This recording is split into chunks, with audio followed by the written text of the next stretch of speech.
Alors aujourd'hui, on va parler de sentiments et d'intimité et vous allez donc découvrir votre archétype sexuel en fonction de votre design humain.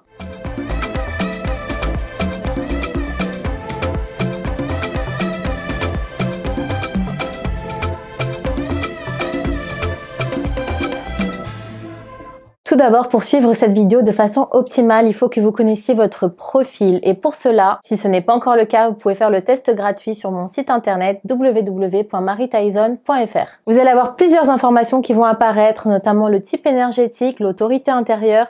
Aujourd'hui, on va s'intéresser au profil. Alors pour information, le profil, ça concerne deux chiffres. Par exemple, 1-3, c'est l'investigateur martyr.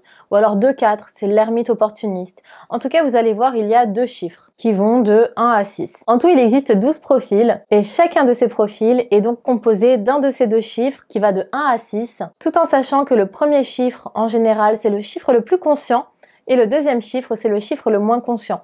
Par exemple, si on prend l'investigateur martyr, la personne, elle aura plus conscience d'être investigateur que martyr. Mais en réalité, ces deux types font partie d'elle. Et parfois, c'est même ce qui va nous faire prendre conscience de la dualité qui nous anime en tant qu'être humain. Pour connaître votre archétype sexuel, vous allez voir, vous en avez deux du coup. Vous allez prendre justement chacun de ces deux chiffres. Et moi, là, je vais vous les décrire un par un. On va commencer tout de suite avec la ligne 1, l'investigateur. Si vous avez une ligne investigateur dans votre profil, votre archétype sexuel, c'est le chasseur. Le chasseur ou le chassé, parce qu'en design humain, il y a toujours cette dualité et on peut tout à fait exprimer l'énergie d'une face ou de l'autre de la pièce. On sait que l'investigateur, c'est quelqu'un qui va faire beaucoup de recherches, qui va investiguer, sinon il ne se sent pas en sécurité.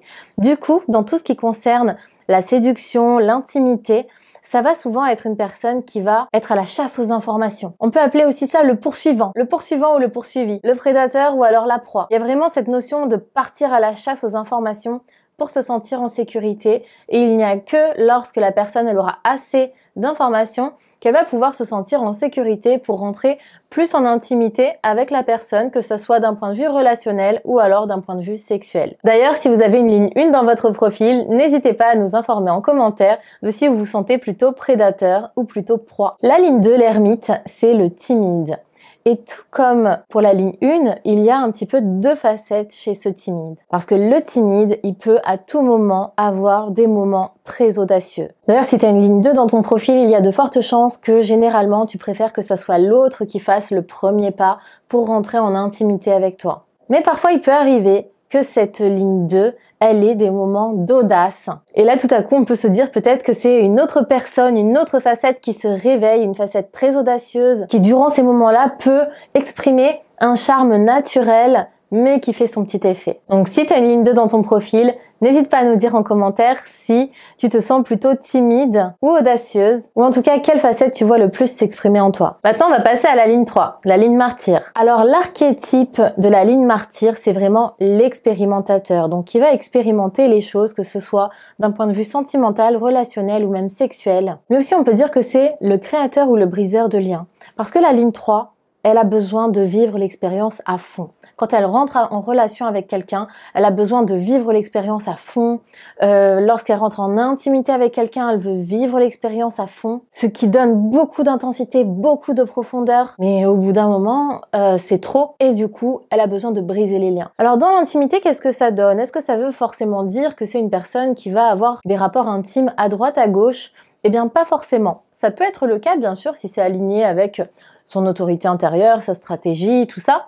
Mais ça peut tout simplement être aussi une personne qui a besoin d'expérimenter beaucoup de choses dans sa relation à l'autre, même si c'est avec une personne avec qui elle est depuis des années. Et c'est aussi du coup une personne qui a besoin de régulièrement créer des liens et briser les liens. Par exemple, lorsqu'elle rentre du travail le soir, elle a besoin d'avoir un moment peut-être avec son partenaire, un moment où elle est 100% avec lui. Mais quand elle va au travail le lendemain matin, durant toute la journée, peut-être qu'elle est capable de pas du tout envoyer de messages ou alors être complètement déconnectée. Pas comme certaines personnes qui gardent un lien permanent avec l'autre. La ligne 3, elle a besoin des fois de décompresser, de briser le lien pour accéder à sa liberté d'expérimentation. Maintenant, on va passer à la ligne 4, l'opportuniste. Alors, l'archétype de l'opportuniste, c'est le confiant. Tout simplement parce que la ligne 4, elle a besoin d'avoir confiance en la personne avec qui elle va rentrer en intimité.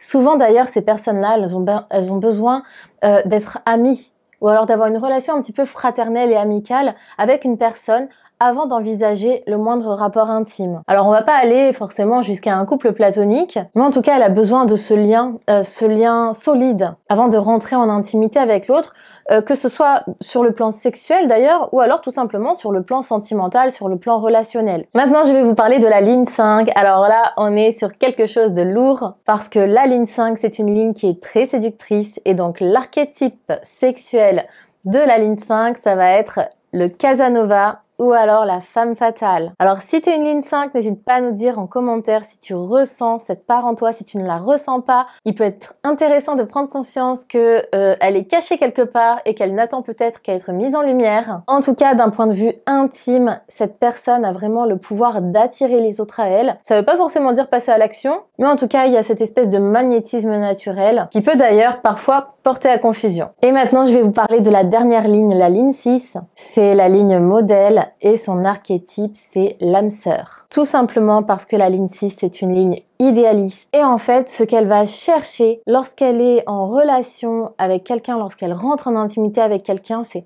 est-ce que c'est mon âme sœur ou est-ce que ce n'est pas mon âme sœur? Est-ce que c'est mon âme sœur pour une nuit ou est-ce que c'est mon âme sœur pour la vie? Et en fait, la ligne 6, souvent, elle est dans cette quête permanente de trouver l'âme sœur. Elle est en recherche de cette relation parfaite pour elle. Alors, elle peut passer toute sa nuit à la chercher, l'âme sœur. Donc, ça va faire qu'elle peut enchaîner des relations assez courtes. Ou alors, elle peut aussi la trouver très tôt et dans ces cas-là, vivre toute sa vie avec la même personne et donc rentrer en intimité toute sa vie avec la même personne. Voilà, je vous ai fait un petit débrief assez grossier de chacune de ces lignes. Il y a beaucoup d'autres choses qui rentrent en jeu en ce qui concerne la découverte de notre façon de rentrer en relation avec les autres, de rentrer en intimité avec les autres.